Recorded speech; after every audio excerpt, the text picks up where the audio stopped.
요즘 학원들이 되게 어린 아이들 시장이 커졌잖아. 6살 애들, 뭐 7살 애들 영어 수학 뭐 이런 거 학원들이 이제 아이들을 봤는데 6살 돼도 아직 한글 잘 못하는 애들도 있고, 응?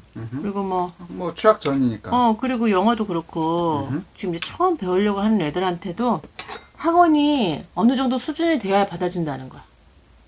뭐 학원이 원래 그런 용도 아니야? 그러니까.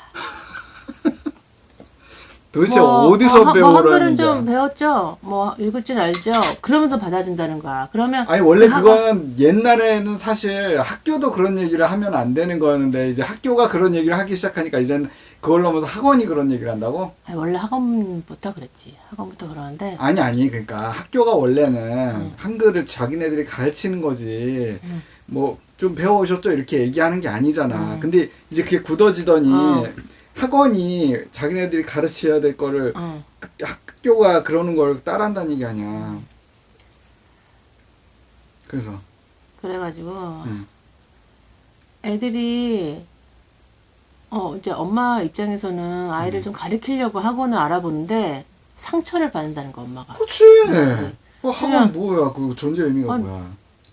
그리고 그러면서 더 불안해지는 거지. 아휴. 아, 내가 지금 아이를 보낼 학원도 없단 말인가? 막 이러면서 학원 입장에서는 굉장히 공부를 잘하는 아이들을 유치하기 위해서 아휴. 아이를 가르치는 게 학원의 그 본질인데 그게 아니라 잘하는 아이들을 유치를 해서 그 학원의 명성을 올리는 거지. 에휴. 그 무슨 그 스포츠에서 엘리트 체육이라고 그 아주 잘하는 애들 몇 명 모으고 대표 선수 나가지고 올림픽 나가서 메달 딸 애들만 대우하고 신경 쓰는 것 비슷하게 교육도 그런 식으로 지금 돌아가고 있다는 얘기네요. 근데 그게 한 중학생들 학원들이 좀 그렇게 하잖아. 레벨을 이렇게 정해가지고 일단 들어오기 전에 시험을 보고 내 조카도 그렇게 하더라고 강남에서 시험을 보고 그 시험에서 이게 수준이 되면은 그 수준에 맞는 이제 그 학원의 레벨 그 클래스에 들어가는 거야. 근데 그 레벨이 안 되면 쪽팔려서 그 학원을 못 간대. 아휴. 왜냐면 너무 낮은 레벨에 내 친구는 저 위에 있는 레벨을 가는데 그 밑에 있는 레벨을 가기가 그런 거지. 내 지금 들으면서 그러면 낮은 레벨 학생들을 위한 학원을 만들면 되잖아 생각했는데 근데 그 학원에 다들 낮은 레벨이라도 나는 저기는 안 가 이러고 안 간다는 얘기네. 그러니까 나는 무조건 부모들도 그렇고 높은 레벨로 보내야 높은 레벨이 될 수 있어 이런 식으로 생각한다는 얘기네. 그러니까 이제 뭐 대치동이나 이렇게 좀 레벨이 정해져 있는 데 있잖아. 좀 이렇게. 근데도 보면은 이렇게 잘하는 애들을 유치하기 위해서 시험을 보는데 중학생은 좀 그런 게 그럴 수 있구나. 뭐 고등학생 같은 뭐 그럴 수 있구나. 그런데 이게 지금 6, 7세까지 내려왔다는 거야. 그래가지고 엄마들이 엄청난 충격을 받고 안 되겠네. 그러면서 이제 막 근데 생각해보면 휴직도 하면서 애를 잡고 애를 가르치는 거지. 점점 더 어려워. 이게 그나마 그 뭐 이렇게 지금은 사실 뭐 남자 한 명이 벌고 그러니까 그 벌이가 좋아서 엄마는 집에만 있고 이런 경우도 이렇게 많지 않으니까 그냥 맞벌이라고 치면 그나마 그렇게 맞벌이든 뭐든 부모가 있고 그런 경우는 좀 나을 수도 있는데 편부모 가정 어떻게 더 진짜 완전 멘붕 되는 거 아니야? 그래서 이제 돌봄에 그냥 맡기는 거지. 아휴. 근데 요즘 돌봄이 좀 잘 돼 있다고 하긴 하는데 아니 근데 돌봄을 맡긴다고 해도 돌봄에서 뭐 그런 걸 어떻게 잘 가르치고 그러겠냐고 한글을 가르치고 아니 근데 거기서 또 학습지를 해. 학습지 가르쳐요. 학습지로 그게 커버가 돼? 한글 못하네 한글 하게 하고 그치, 그렇게 계속 해? 책을 읽혀야 되는데 아무튼 그렇다는 거야. 그래가지고 되게 상처를 받고 우리 애가 무슨 못난 애처럼 벌써 6살밖에 안 되는데 6살인데 이제 공부를 좀 하려고 엄마가 알아보는데 그렇게 이런 넣었다는 나라에서 거야. 아인슈타인이 나올 수 있겠냐고 아인슈타인도 아인슈타인. 뭐 어렸을 때는 뭐 에디슨도 그랬나 뭐 애가 어렸을 때는 못했는데 나중에 뭐 공부 잘했다 그런 얘기들이 있잖아. 아인슈타인의 공부를 어떻게 했냐, 내가 예전에 뭐 그런 학습만한가 어디서 봤는데, 아인슈타인이 어. 유태인이잖아. 근데 유태인의 그 공부법 중에 개인 공부법도 있지만, 그 멘토 멘티가 거기 되게 많아요. 그래서 아인슈타인도 그런 거. 일주일에 한 번씩 그 유태인의 굉장히 공부 잘하는 대학생 형아가 일주일에 한 번씩 집에 와서 같이 생활을 하는 거야, 하루 정도. 그래서 밥도 같이 먹고 그 아이랑 이야기를 하면서 얘가 무슨 책을 읽었는지, 또 내가 뭐 이런 분야 이런 게 관심이 있으면 그런 것도 가르쳐 주고. 그래가지고 그 아인슈타인이 공부를 워낙 이제 수학에 재능이 있어서 수학책을 되게 많이 팠대, 어렸을 때도. 근데 그 대학생 형아가 이렇게 온 거야, 집에. 그랬는데 걔가 굉장히 수준 높은 책을 읽고 있잖아. 그러니까 이제 그 대학생 형아가 너 이런 책도 있니? 그러면 이런 것도 한번 해봐 하고 자꾸 이끌어주는 거지. 그럼 수학에 있어서는 어렸을 때부터도 좀 잘했다는 얘기야. 수학만은. 그러니까 그래가지고 일주일에 한 번씩 그 멘토가 찾아오는 거야.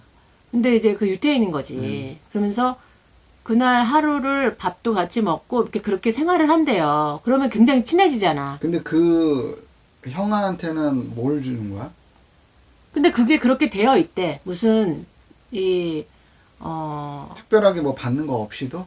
그 무슨 종교적으로 그렇게 뭔가 공동체적인 게 있나 봐, 유태인들끼리. 그래서 어렸을 때 그렇게 계속 그 형들이 왔었대. 그러니까 금전이 이제 오가는 건 아니고? 처음에는 그냥 사촌이나 작은 아버지인가 누가 이렇게 좀 이끌어줬는데 수준이 안 되는 거지. 근데 이제 그 어느 정도 나이가 돼서 초등학생쯤 돼서 우리나라의 나이로 초등학생 정도 돼서 그런 공동체적으로 대학생 형아가 매주 찾아왔다는 거야. 그러면서 같이 생활하면서 이야기를 하는데 수준이 높은 대화를 했겠지. 그리고 뭔가 얘가 특출나다 그러면 거기를 더 이끌어주는 거야. 이것도 한번 해봐. 그리고 다음 주에는 내가 이거 한번 문제 내줄 테니까 다음 주에 이 정도 해봐. 이렇게. 근데 그걸 더 뛰어넘었다고 그러더라고, 아인슈타인이.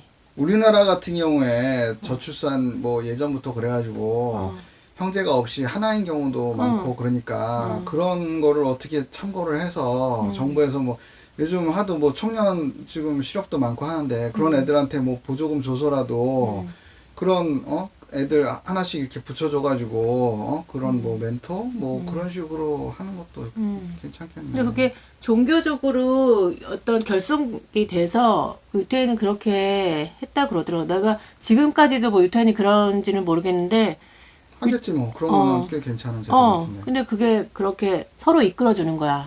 그 민족을. 그러니까 이 뒤에 후대가 계속 성장할 수 있도록 그 동력을 계속 키워주는 거지. 이거 내가 보고 와 괜찮다 이거. 왜냐면 부모들은 세대가 아무래도 몇십 년 위의 세대이기 때문에 그렇지.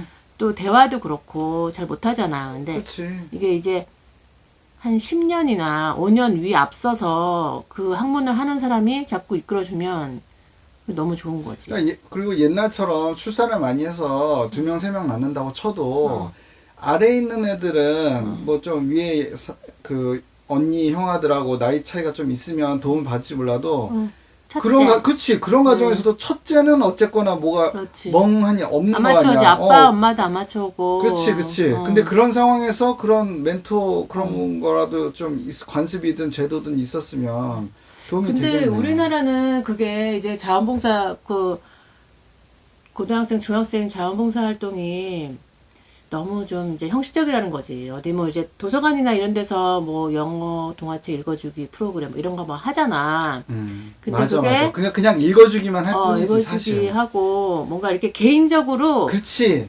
그 유대감이 없어. 진짜 중요한 건 사실 거기서 그런 거거든. 읽어주는 그게 아니고 그치. 딱 그거야 읽어주고 뭐 부모가 나서 읽어줄 수 니들 있으니까. 어떠냐 하면서 이렇게 친해지면서 그런 개인적인 뭐 이렇게 얘기도 해주고 난 이때는 뭐 이랬어 이런 얘기도 해주고 그런 건데 그거를 할 시간은 없고 그 걔네들도 사실 읽어주고 그 시간 채워서 뭐 무슨 포인트를 받든지 도장을 받든지 하고 그럼 땡이고 그냥 그렇게 돌아가는 거 아니야.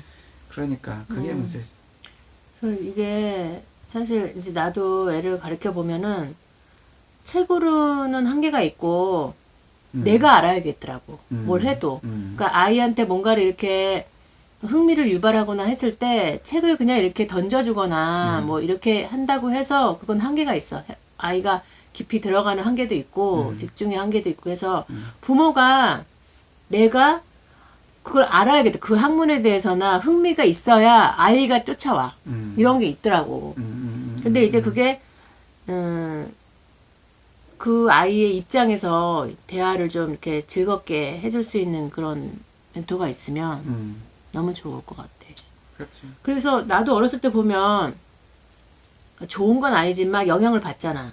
나도 첫째였기 때문에 그 사촌 언니가 무엇을 좋아하느냐, 어디에 꽂혀 있느냐, 막 뭐 이런 거에 나도 그 뭐 이제 항상 같이 사는 건 아니니까 방학 때나 주말에 이렇게 그 집에 가가지고 놀러 가면은 그 언니의 뭐 사촌 언니의 책장에 어떤 책이 꽂혀 있느냐, 뭐 어떤 뭐 캐릭터가 있느냐, 뭐 이런 거, 뭐 어떤 옷을 입고 어떤 뭐 헤어스타일을 하느냐에 따라서 내가 굉장히 많은 영향을 받았거든. 그게 뭐 부모가 관심 있는 것보다 그 또래에 조금 나이 많은 사람이 무엇을 하느냐 가까운 사람이 그게 되게 영향이 많은 것 같아. 근데 이제 요즘 애들이 다 혼자 살고 아니면 둘이고 그리고 부모가 이제 뭐 해줄 수가 없잖아. 케어를 매일 해줄 수가 없는 일하는 맘들도 있고. 그러니까. 그러니까 이제 그런 입장에서는 아이가 어떻게 섬처럼 그냥 뭐 책을 판다든지 아니면 뭐 게임을 한다든지 그냥 이렇게 오고 가는 거 없이 일방적으로 뭐 받아들일 것인가 싫음 말고 뭐 이렇게 그냥 매치가 그렇다 보니까 사람을 이렇게 사람한테서 받는 영향력이 그런 것들이 있으면 참 좋겠어. 그치. 근데 지금도 돌봄 교실이나 뭐 이제 지역 아동센터 뭐 이런 데서 지금 이제 청소년들이 봉사활동하면서 그런 걸 많이 하고는 있다는데 그게 좀 달라야 된다는 게 뭐냐면 이제 중고등학생 아이들이 포인트라고 생각을 하잖아. 그 점수라고 생각해. 그 봉사 점수. 그래서 뭐 몇 점을 했냐 뭐 이렇게 하고 있는데 그거를 그렇게 포인트화해서는 이제 겉핥기로 가는 거지. 인맥으로 뭐 이렇게 되고 하다 보면은 이게 이제 한계가 그걸 있는 또 거지. 근데 또 포인트화조차도 안 하면 또 뭐 대가가 없으니까 또 안 하게 될 수도 있고 그런 건 좀 고민은 해봐야지. 근데 뭔가 이게 포인트가 시간제거든? 시간 포인트잖아. 어디 가서 무엇을 했다. 근데 그게 1시간, 뭐 8시간 이렇게 시간제기 때문에 그 시간을 어쨌든 때우기만 하면 되잖아. 그렇지. 그러니까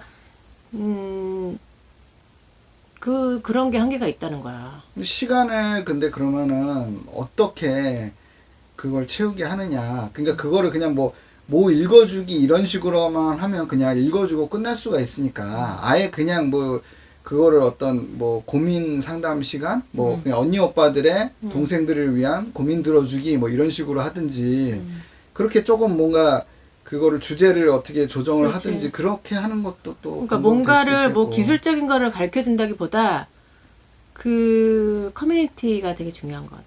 그치 일단 그래가지고 요즘 이제 이렇게 도서관들 보면은 구림 말고 뭐 이제 이렇게 NGO 단체들이 하는 그런 그런 공동체나 아니면 도서관들 보면 봉사활동을 그냥 시간당으로 받지 않아.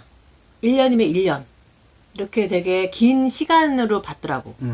그러면 이제 그 아이도 여기 공간에 뭔가 처음에 한두 달은 그냥 설렁설렁 다녔다가도 몇 개월이 되면 어느 정도 그치 친해지기도 애정이 하고. 갈 거 아니야. 그리고 익숙함이 있고. 그러니까 거기에 찾아오는 뭐 아이들한테서도 어쨌든 계속 그 사람이 거기 1년 상주하고 있으니까 주말이고 주말마다 있고 그렇게 좀 정기적으로 계속 있다 보면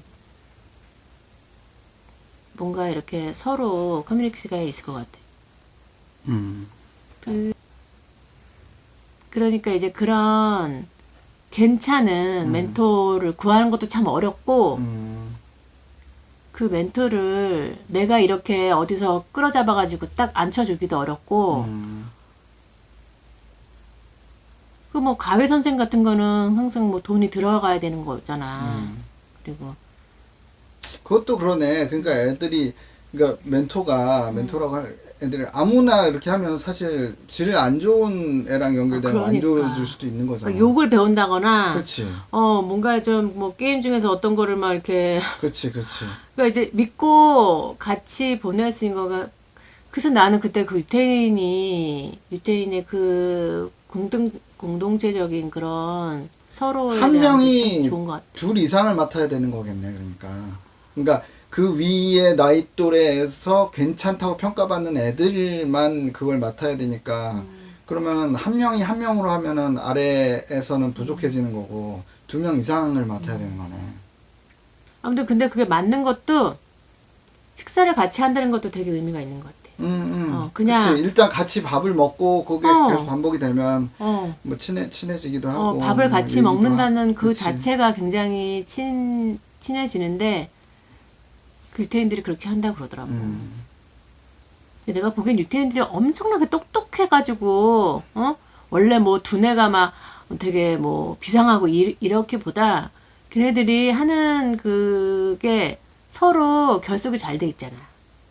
끌어주고 또 대화도 이렇게 뭔가 이렇게 대화할 때도 토론 형식으로 하다 보면 어쨌든 커뮤니티가 계속 유지가 되는 거잖아. 그런 것들. 그 유대인들이 똑똑하다는 거는 뭐 다른 요인도 있을 수 있지만 엄청 일단 겉부분으로 큰 게 언제 뭐 어떻게 될지 모른다는 그 위기감? 위기가. 그런 것 때문에 뭔가 지금 뭐 이렇게 뭘 대비해야 되고 열심히 해야 된다 이런 게 크다고 보는데 그 측면에서는 우리나라도 사실 크게 다르지 않잖아. 그러니까 우리나라도 사실 해외로부터는 우리들끼리는 뭐 그렇게 좋게 안 보지만 해외로부터는 평가가 좋잖아. 근데 지금 얘기한 그런 결속 그런 거는 사실 좀 부족하긴 하지. 그러니까 그런 거를 결속이 부족해. 그런 거를 어떻게 채울 것인가를 뭐 이런 제도도 그렇고 그런 걸 고민하고 하다 보면 근데 그게 어디는 그 저기 뭐 이익을 받고 예를 들어서 아이가 찾아오면 아이 집에는 이익이 있는데 찾아오는 학생이나 대학생들은 별 이익이 없다. 그건 아닌 것 같아. 그치, 뭔가 서로에게 그치. 이익이 확실하게 주어져야 그렇지. 그게 오래 유지가 되고 그렇지. 그런 거지. 근데 그 유대인의 교육 중에서 특이한 게 뭐냐면 그 이렇게 뭐 아이들의 꿈과 뭐 그런 것들을 이렇게 심어줘야 된다 이런 게 별로 없는 것 같아. 걔네들 교육 보면 그냥 현실적이야. 그게 나도 예전부터 얘기했잖아. 무슨 뭐 꿈과 희망. 나중에 커서 괜히 배신감만 온다니까. 어렸을 때부터 그 세상에 대한 그 관점이 바뀌기보다는 그냥 쭉 유지되는 게 나아. 그래서 뭔가 교육을 시킬 때도 예를 들어서 이런 거지 뭐 엄마 아빠가 어떻게 아이를 낳나요? 이러면 이제 막 뭐 동화책에 뭐 황새가 물어왔다느니 그치 뭐 어쩌고저쩌고 하잖아. 근데 걔네들은 그냥 그렇게 안 하고 그냥 엄마하고 아빠하고 그 뭐 사랑을 했는데 사랑을 해서 뭐 성교를 해가지고 그래서 아이가 태어나는 거야. 그리고 그냥 아주 깔끔하게 끝낸다고 그러더라고. 그게 어떻게 보면 날 수도 있어. 그리고 이제 나중에 커서 그거에 대한 이제 조금 더 파괴되겠지. 어떻게 되고 뭐 정자가 어떻고 이런 게 하는데 이게 뭐 군더더기 없이 그냥 싹 얘기를 하고 그냥 끝난다는 거야. 그리고 뭐 이렇게 여지를 안 준대. 아이한테 뭐 이렇게 뭐 궁금하게 만들어 주거나 이러지 않고 그냥 거기서 그냥 딱 끝내면 거기서 아이가 받아들인다는 거야. 받아들일 건 받아들이고 잘 모르는 건 더 질문하게 되겠지. 그런 식으로 교육법이 되게 실질적이고 그냥 팩트 중심이고. 근데 그거는 우리나라뿐만 아니고 서양도 사실 대부분 그러니까 유대인은 지금 안 그랬을지 몰라도 서양이든 어디든 거의 대부분의 문화권에서 그랬었던 것 같은데 그게 원인은 제각각 다를지 몰라도 어쨌거나 그 성에 대한 그 터부 그러니까 성에 대해서 말하는 거나 뭐 그런 거를 좀 피하는 그런 정서 때문에 그랬던 것 같은데 그거는 나는 이제는 뭐 어느 민족이든 국가든 간에 그건 좀 타파할 때가 되지 않았나 사실 그렇잖아. 이게 성이 뭐 진짜 뭐 더러운 것도 아니고 뭐 우리 삶에서 뭐 이렇게 빼놓을 수 있는 부분도 아니고 정말 중요하고 꼭 그런 부분인데 그걸 왜 터부시하냐고 왜 언급을 피하냐고. 제대로 똑바로 그것도 직시를 해야지. 그러니까 지금 그러니까 뭐 유대인들이 안 좋은 부분도 많고 뭐 그런 것도 있지만 또 본받을 부분은 또 본받아야 되는 거지. 그래서 그 유대인들이 어쨌든 유대인들은 결속력은 하나 대단한 것 같아. 결속하는 거. 공동체적인 그런 감, 그리고, 강요하지 않는 거. 근데, 유대인들은 결속을 잘한다 하는 일종의 뭐 신화처럼 이렇게 돼 있잖아. 그게 꼭 그렇지는 않더라고. 내가 예전에 그 전쟁사, 세계사, 문명사 그거 팟캐스트 들었을 때 보면은 예전에 그 로마한테 포위 공격 당했을 때였나? 그 안에서 그 예루살렘이었는지 그 안에서 이제 완전 포위돼가지고 뭐가 무슨 식량이 들어오는 것도 아니고 막 그런 상황인 거잖아. 거의 지옥도가 펼쳐지는데 그 안에서 막 사람들이 그 이제 그 좀 같은 유대인들끼리 약한 사람들 막 때로 몰려가지고 막 괴롭히고 죽이고 또 뭐 강간을 뭐 그런 얘기들도 막 쫙 나오고 그러더라고. 그러니까 아 이게 크게 다르지 않구나. 어차피 어떤 상황이 펼쳐지면 그렇게 되는구나. 그러니까 우리도 그러니까 뭐 유대인에 대해서도 그렇지만 우리나라 우리 민족에 대해서도 막 이렇게 자부심 갖고 뭐 그런 건 좋긴 한데 우리는 어떤 피가 다르다. 핏줄이 다르다. 원래 그런 DNA다. 이거는 좀 아닌 것 같아. 물론 그런 게 어느 정도 있을 수는 있지만 그게 생각보다는 비중이 그렇게 크지는 않은 것 같아. 그러니까 우리는 우리대로, 유대인은 유대인대로, 뭐 어느 민족은 어느 민족대로 그런 환경에 처해 있었던 거야. 거기에 맞게 대처를 하고 그렇게 흘러온 거지. 그런 거지 뭐. 그러니까 뭐 어떻게 보면 뭐지? 뭐 흑인들이 뭐 좀 게으르다 뭐 그런 평론도 있는데 원래는 흑인들은 아프리카에서 왔잖아. 거기 날도 덥고 근데 거기서 부지런히 하고 막 열 올라가지고 오히려 병 얻어서 죽을 수도 있어. 그리고 기본적으로 원래는 아프리카가 그렇게 막 빈곤한 땅이 아니고 그렇지. 뭐 어느 정도 풍족하고 그냥 잘하잖아. 더운 날씨에 그냥 적당히 일하고 적당히 사냥하면서도 삶이 유지가 되는 그런 환경이었을 수 있으니까 그러니까 그렇게 살았고 그게 이제 나중에 뭐 저기 미국이나 그런데 이제 노예로 끌려온 사람들도 뭐 이 미국 환경은 또 다르니까 조금 바뀔 수는 있었지만 옛날서부터 뭐 몇천 년이든 그동안 계속 오랫동안 내려온 그런 어떤 무의식의 그런 DNA랄까 그런 게 이어져 내려온 게 있으니까 그런 건 좀 있겠지. 근데 물론 조금씩 이제 변해 가긴 할 테고 아마 그런 게 좀 훨씬 더 비중이 큰 것 같아요. 그러겠네. 진짜 우리나라도 뭐 더운 여름에 막 진짜 덥고 습한데 그치. 바깥에서 어떻게 부지런히 뭘 해. 맞아. 여름에는 사람들 다 이렇게 그러니까 널브러져 있잖아. 공부고 뭐 책 읽는 거 안에 에어컨 틀어지면 좀 달라지지. 근데 에어컨 없으면 진짜 못 하잖아. 근데 진짜 사람은 그 환경에 대한 영향을 진짜 많이 받는 것 같아. 그럼 그게 진짜 중요한 거지. 그 작가들이 그래가지고 뭐지? 어디 호수인가? 뭐 거기만 가면 그렇게 잘 써진다며. 그래? 그런 곳이 있대. 그래가지고 글이 안 써진다 그럼 거길 간다네. 아 심지어 그런 데도 있다더라. 나 얼마 전에 인터넷에 봤는데 어디지 그 북미하고 남미 사이에 어느 섬이라고 그랬었던 것 같은데 거기 가면은 키가 큰데. 근데 심지어 그게 성인도 키가 큰데. 거기에 무슨 그게 이제 뭐 물이 다른가? 물도 아니 그 뭐 화산 폭발 뭐 그런 거 해가지고 그런 어떤 방사능 물질이 많다나? 그러니까 이거 우리 저기 신기하다 그거는. 그 원자력 발전소나 그런 거 돌려서 만든 그런 게 아니고 자연적인 방사능 그런 게 많다고 그랬었던 것 같아. 그래가지고 그것 때문인지 키가 쭉쭉쭉 막 큰데. 그래가지고 그 뭐지 좀 돈 있는 뭐 저 전 세계 그런 국가들 돈 있는 엄마 아빠들 거기 데려가서 뭐 데려갔는데? 오랫동안 있고 뭐 그런 아, 거 진짜? 그래가지고 그렇게 해가지고 관광 오는 경우 되게 많대. 심지어 성인들까지 막 큰다고 하니까 되게 막 가볼까 뭐 이렇게.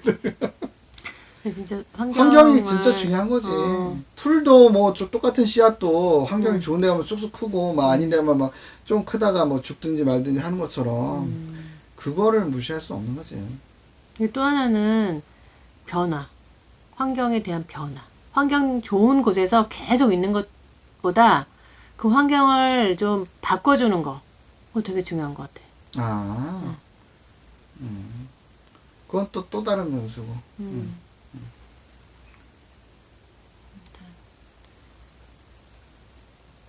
저 우리나라 우리 모든 아이들이 다 좋은 환경에서 이렇게 잘 자라야 할 텐데. 그러니까 근데 지금 그러니까 정말 없이 사는 나라에 뭐 어떤 뭐 돈도 없고 자원도 없고 너무나 없으면 뭐 생각하기 어려운데 우리 같은 경우에도 그래도 전 세계적으로 보자면 상대적으로 그래도 좀 나은 상황이잖아.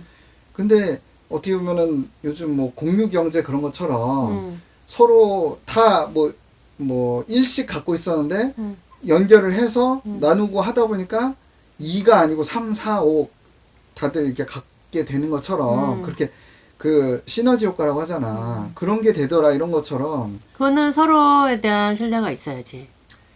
아니 그러니까 그런 것도 제도적으로 이렇게 만들어 나갈 수 있잖아. 그러니까 그렇게 궁리를 해 보면 지금 아까 그 유대인의 그런 멘토 제도 그런 것처럼 그런 걸 얼마든지 만들 수 있을 것 같아. 그러니까 그거를 근데 지금 정치가 다들 지들 뭐 그거 뭐 국회의원 되고 그거 자리 해먹는 그거에만 막 그러니까 내 거에 대한 게 이게 나누는 거를 사실은 우리도 보면 별로 해본 적이 없어. 교육을 그렇게 받아본 적도 없고 뺏기지 않으면 다행이다. 막 이런 분위기로 내가 이기지 않으면 뭐 항상 이기자, 뭐 화이팅, 뭐 이러잖아 우리 맨날 뭐 이렇게 하면 1등 했어, 뭐 100점 맞았어, 막 이런 식이니까 뭔가를 나누고 함께 하는 거에 대해서 되게 익숙하지가 않아. 아니, 교과서에도 그런 게 있어야 될 것 같아. 그러니까 어떤 내가 뭐 어떤 계층에 속해 있건 간에 다른 계층에 대한 그런 것도 생각을 하고 나라 전체에 대한 것도 생각을 할 줄 알아야 된다. 이런 내용이 개괄적으로라도 좀 있고 그래야 될 것 같아. 그러니까 그걸 뭐 예를 들어서 지금 좋은 교보제들이 나와 있잖아. 지금 영화 기생충 그런 것처럼. 그런 거를 그러면 아예 교과 과정에 넣고서 그걸 같이 한번 그 보고서 그 내용에 대해서 서로 토론하게 한다든지 그런 것도 아주 좋은 그런 거잖아. 그런 게 꼭 있어야 될 것 같아. 그렇지 않으면 나중에는 정말 심각하게 완전히 상층 하층 막 다 분열돼 가지고 막 난리가 날 수도 있는 거니까. 지금 다 계속 그런 식으로 만들고 있잖아. 그냥 정말 이렇게 아파트에 쪼개가지고 그러니까, 해 가지고 하나씩 탁탁탁 넣어놓은 그럼 무슨 서랍에다가 작은 서랍에다가 이렇게 넣고 서로 절대 분리되면 안 되는 섞이면 안 되는 그런 문화를 그러니까 그런 계속 갖고 교육이 있잖아. 없으니까 뭐 학교에서 뭐 좀 어디 아파트 단지 중에 어디 뭐 조금 못 사는 아파트 그런 데면은 뭐 무슨 거지 뭐 아파트 이름 붙여가지고 막 그런 것도 그런 교육이 없으니까 그게 나오는 거지. 그치. 아니 그러면은 예전에 없었다 하더라도 그런 안 좋은 현상이 딱 불거졌는데 왜 교육 당국이든 뭐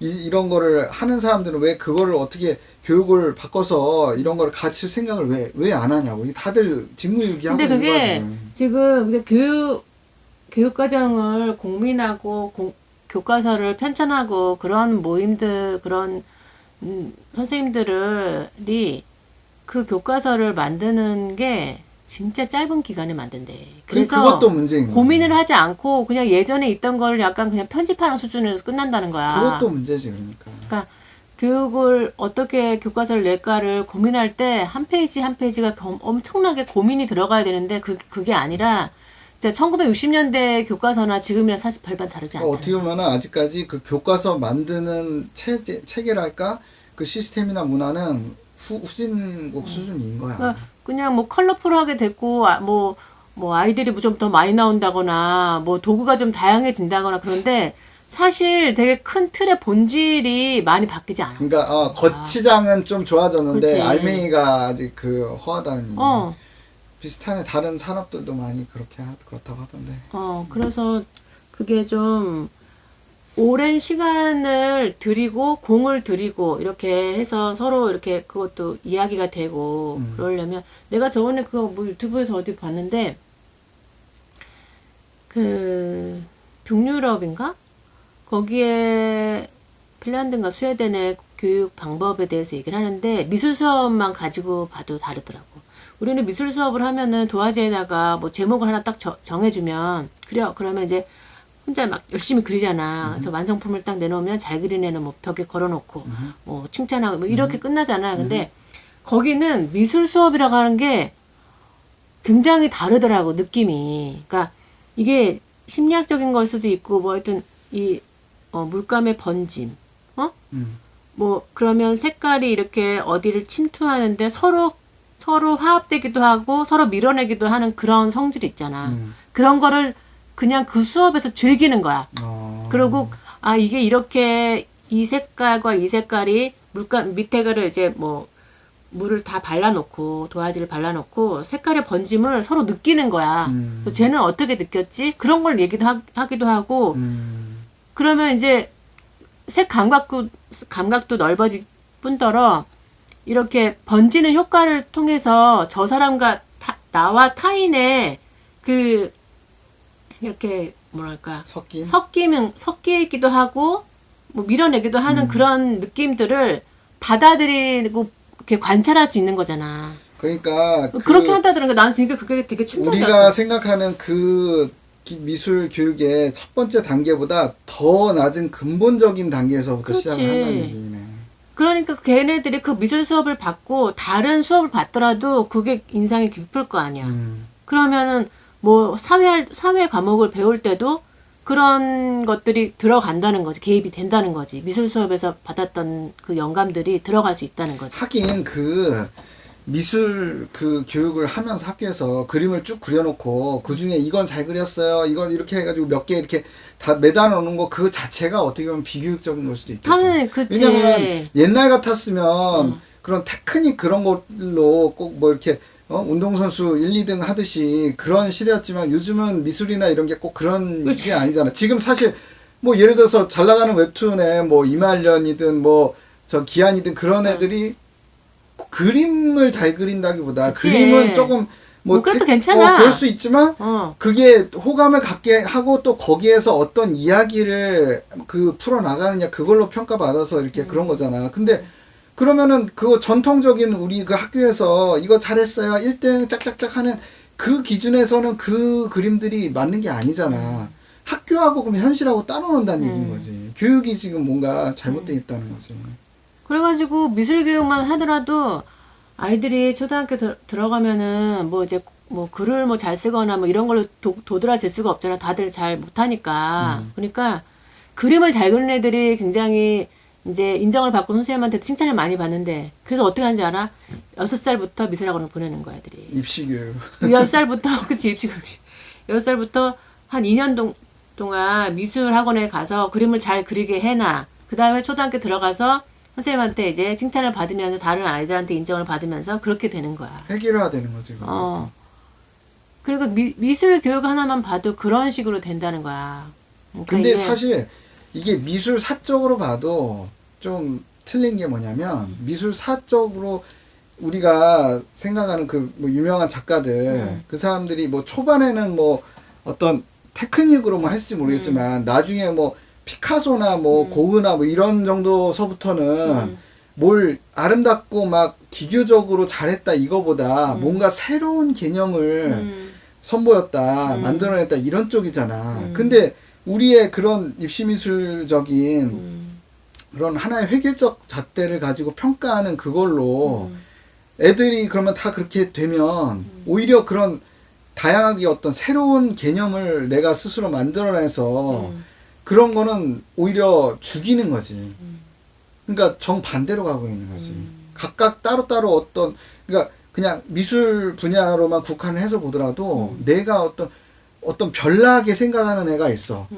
근데 되게 좀 특이해. 그러면 오히려 그거를 계속 키워줘서 생각도 못한 어떤 특이한 미술, 어떤 특이한 개념의 뭔가를 만들어내게 북돋아줘야 되는데 지금 이런 형태면 아, 너 그거는 여기 기준에 안 맞아. 너는 꼴등 뭐 이렇게 된다는 거 아니야. 그럼 걔는 풀이 줘가지고 아, 이거 아닌가 보다 하고 그냥 입시미술 똑같은 거 하게 되는 거고. 비교육적인 거지. 반교육적인 거. 근데 학교에서 이렇게 애들을 뭐 20명, 30명, 40명 이렇게 앉혀놓고 공부하는 것 자체가 사실 이제 좀 지난 거 아니야? 갑자기 그런 생각이 드네. 그런 생각이 들었어요. 맞아. 나도 한참 전부터 나도 좀 생각이 되던 건데, 지금 다 네트워크화 돼 있고, 그렇잖아. 근데 왜 굳이 학교에 그 많은 선생님들이 다 있어야 되는 거지? 이 생각이 들더라고. 그러니까, 그런 수업을 하는 거는 온라인으로 그 우수한 선생님들 해가지고 그 내용을 받으면 오히려 그게 더 효율적일 수가 있어. 근데 이제 이해를 못한 애들, 그런 애들 뭐 질문이나 그런 걸 하면 그걸 피드백 해주는 사람들은 또 따로 필요는 있겠지. 근데 그런 경우에조차도 지금의 이 선생님들 수요만큼 그렇게 다 필요한가? 난 그 생각은 좀 의문이야.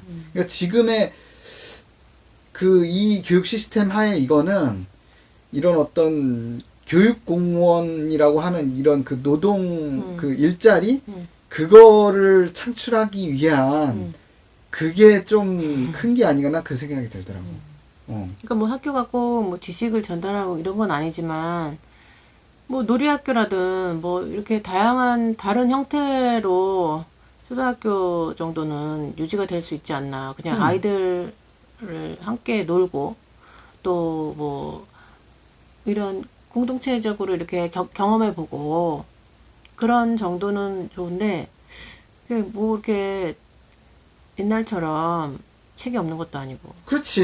인터넷이 없는 그렇지. 그러니까 지금 선생님들은 뭐 일시적으로 갑자기 막 확 뭐 없애거나 뭐 그럴 수 있는 건 아닌데 이 분들을 수업에 각각 따로따로 뭐 20명이든 30명이든 그 비슷한 내용을 각자 그 여러 명이 따로따로 수업을 하게 하는 거는 오히려 비효율일 수도 있는 거잖아.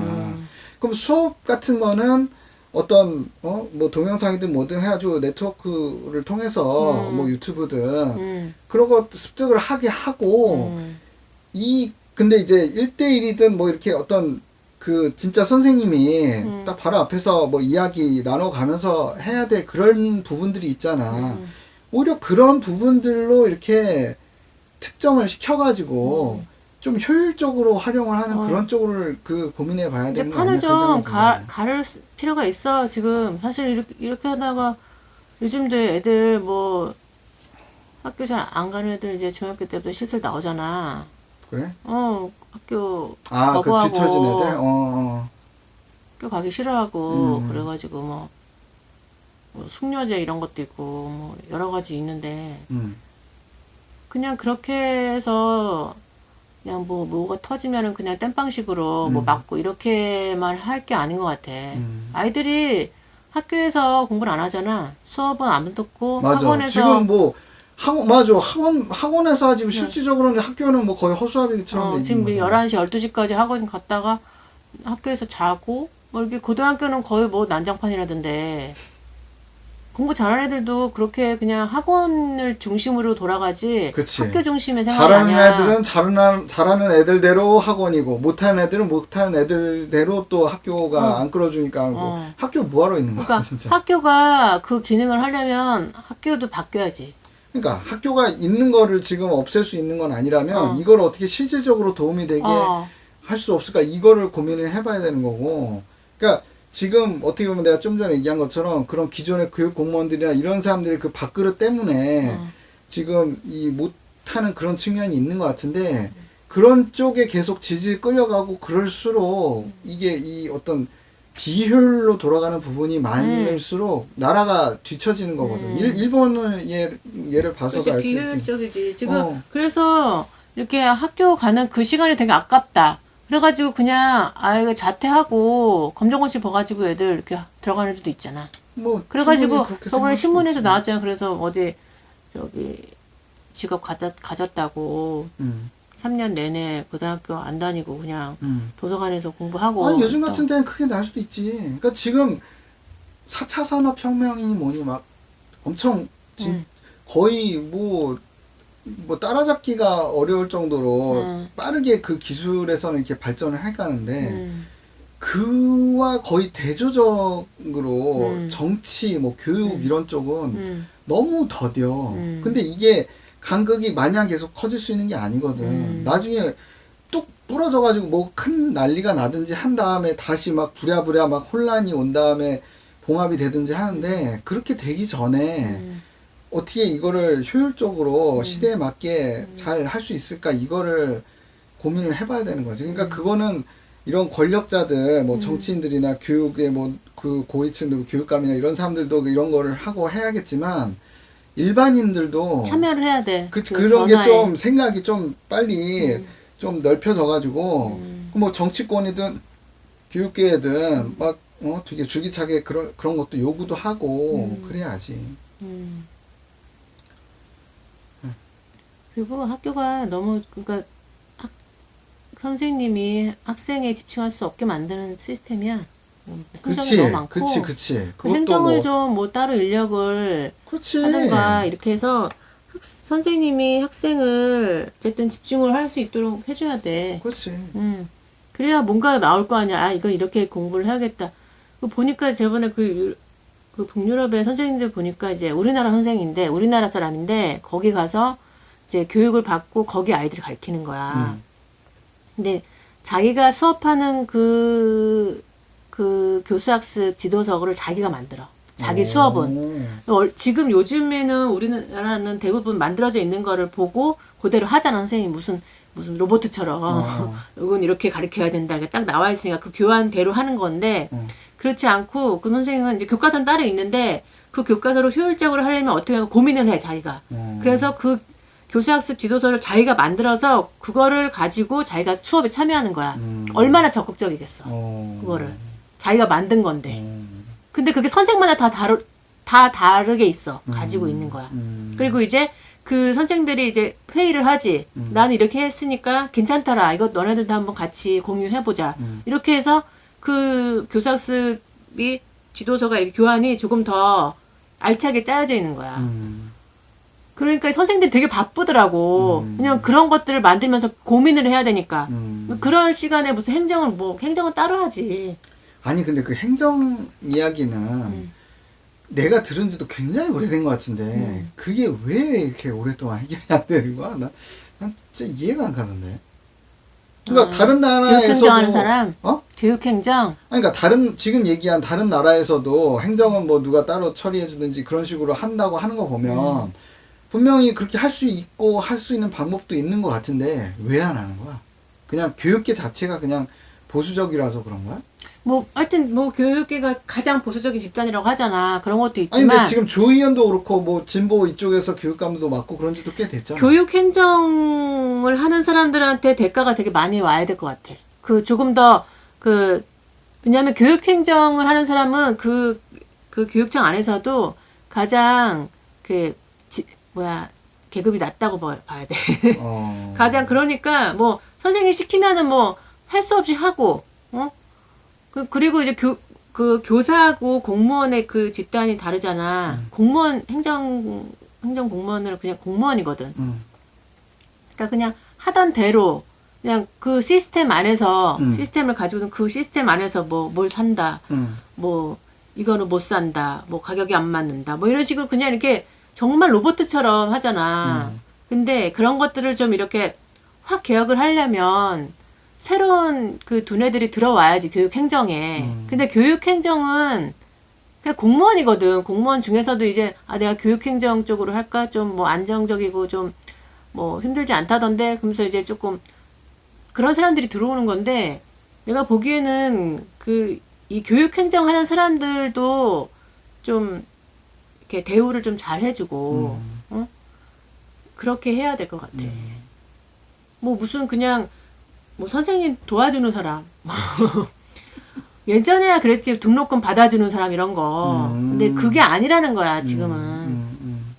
교육행정도 기획을 할 수 있잖아. 교육 기획을 할 수 있으니까. 그리고 그 선생들도 나중에 좀 더 뭐 장학사나 장학관을 올라가려면 교육행정을 배워야 되거든. 그러니까 그게 이렇게 좀 넘나들면서 넘나드는 거. 그거 되게 중요할 것 같아. 그래서 이 교육행정하는 사람들에 대한 대우가 좋아야 이게 좀 일도 많이 하고 또 뭐 새로운 아이디어를 내면은 그것도 인정해주고 그렇게 해야지 자꾸 아이디어가 나올 거 아니야. 그치. 지금 보면 똑같아 옛날. 그리고 이제 교육행정하는 사람들 중에서는 비정규직도 많이 들어오잖아. 거기서 이렇게 하고 기간제 뭐 들어오고 그러니까. 많은 경우에 근데 사실 왜 이렇게 문제가 있는데 오랫동안 안 바뀌는 거야? 이런 거를 뒤벼보면 사실 다는 아닐 수 있지만 많은 경우가 그 기존의 그 기득권 그러니까 그 크든 작든 간에 그러니까 지금도 교육 얘기하는데 그 뭐 교육 공무원 뭐 지금 정규직인 그 공무원 신분이 뭐 선생님들이든 뭐 교육감이든 그런 사람들의 그 밥그릇 그런 문제인 경우가 되게 많은데 어느 분야든 간에 그런 거를 빨리 어떻게 타파하고 효율적으로 돌리느냐 아니냐가 그 나라의 발전을 좌지우지하는 것 같아요. 그러니까 그거에 뭐 전 세계적으로 극단적인 건지 모르겠지만 그거에 되게 안 좋은 예가 일본이 아닐까. 그러니까 일본이 보면은 어느 분야든 간에 그런 기존의 기득권도 그렇고 사람들 그 일반인들 그 그냥 중하층의 그 일반 사람들도 사고 자체가 되게 보수적이야. 그래서 뭐 새로운 변화를 추구하는 게 너무 어려운 환경이거든. 그러니까 지금 계속 이제 기울어져 가고 있잖아. 썩어가고 있잖아. 그런 것 같더라고. 우리나라도 근데 그렇게 되면 안 될 텐데, 그러니까 그걸 경계하면서, 어느, 사실 역사적으로 보면 뭐 나라도 그렇고, 기득권이 공고해져서 그게 계속 고이고 썩고 하면 결국은 뭐, 그렇게. 근데 이게 보수적이라는 거는 어떻게 생각해 보면 내가 가지고 있던 것들을 계속 보유하는 거잖아. 그냥 계속 나가겠다. 이걸 가지고. 근데 거기서 새로운 더 좋은 것들을 내가 받아들여서 뭐 새로 요리를 해서 이렇게 새로운 뭐 생산을 한다거나 뭔가 이렇게 새로운 걸 내놓는다는 거는 안전해야 될 것 같아. 안정감이 있어야 뭔가 새로운 거를 했는데 잘못되면 만약에 잘못될 수도 있잖아. 내가 새로운 걸 받아들였어. 내가 예를 들어 요리를 계속 했던 걸 했어. 근데 반응이 좋아. 근데 새로운 요리법이 이렇게 이제 있단 말이야. 그걸 내가 이제 받아들일 것인가 안 받아들일 것인가. 근데 뭔가 새로운 걸 만들어 놨는데 이 먹는 사람이나 이런 사람들이 이거는 진짜 맛이 없다. 근데 그래서 막 뭐라 그래. 그러면 이 사람이 계속 그 요리를 예전에 그냥 했던 걸 하겠지. 근데 뭔가 새로운 걸 받아들였는데 그거를 그래. 나중에 그래. 맛이 조금 이상하네. 근데 뭐 새로운 거 괜찮다. 이렇게 뭔가 포용적인 사회라면 그게 계속 시도해 볼 만한 게 그런 된다는 측면도 거야. 있는데 정반대도 있지. 정반대. 기존의 것이 그냥 웬만하면 계속 쭉 참고 가려고 했는데 도저히 참을 수 없을 정도로 지금 요리를 치면 지금 뭔가 나한테 이용을 하는 거 아니야? 그건 자격지심에 불과해. 그럼 안 돼. 그렇게 오해하면 안 됩니다. 그러니까 기존에 요리 말고 딴 일을 들어야 될 텐데. 아니 요리가 가장 쉬워 나한테. 그럼 또 뭐 이렇게 아니 자격지심하잖아. 그러니까 기존의 요리가 웬만하면 계속 참고 먹으려 했는데 이대로 먹다 나 죽겠다. 아니 그건 당신도 마찬가지야. 맨날 오믈렛만 하고. 아니 그러니까 뭐 이러면 안 된다니까. 우리의 예로 얘기하면 안 됩니다. 그러니까 그럴 경우에 어차피 뭐 없다 하면은 그냥 이판사판 다 뭐 그냥 뒤집어 엎고 새로운 거 하자 이런 식으로 되는 거지. 그러니까 극과 극으로 아예 그러니까 지금 건강한데 또 새로운 변화에 대해서도 포용적이고 그러면은 또 진보로 나가기 쉽고 또 아예 또 극으로 그렇게 막 아주 그냥 너무 지금 현실이 너무 완전히 그냥 그지 같다 그런 경우에도 또 나갈 수도 있고 그런 거지. 그러니까 애매한 게 오히려 제일 보수적인 것 같아. 아, 애매한 게. 애매하게. 뭔가 지금 애매하다는 게 좀 불만족스럽기도 한데 그래도 좀 그냥 쭉 몰고 이렇게 이대로 가도 그냥 그치, 괜찮을 그치. 것 같기도 하고 그냥 뭐 이런 사람들. 아예 살 수 없어서 계속 뭔가를 해야겠다라는 생각이 들던가. 그치? 그러니까 미국이나 일본의 보수성이 전복이 되던가. 그런 것 같아. 미국도 일본도 어. 지금 뭐 아주 못 사는 뭐 그런 건 아니잖아. 그냥 대부분은 뭐 좀 불만은 있는데 뭐 그럭저럭 괜찮을 것 같기도 하고 뭐 이러면서 그냥 궁시렁 되면서 그냥 계속 가는 거지 뭐. 그러다가 이제 그게 이제 계속 점점 심하면 이제 다시 임계점이 돼가지고 뻥 터져가지고 막 조커가 나오는 거야. 조커 얘기도 해야 되는데 그건 나중에. 조커 얘기는 나중에. 응. 여기까지 합시다. 응. 아유 수고하셨습니다. 수고하셨습니다.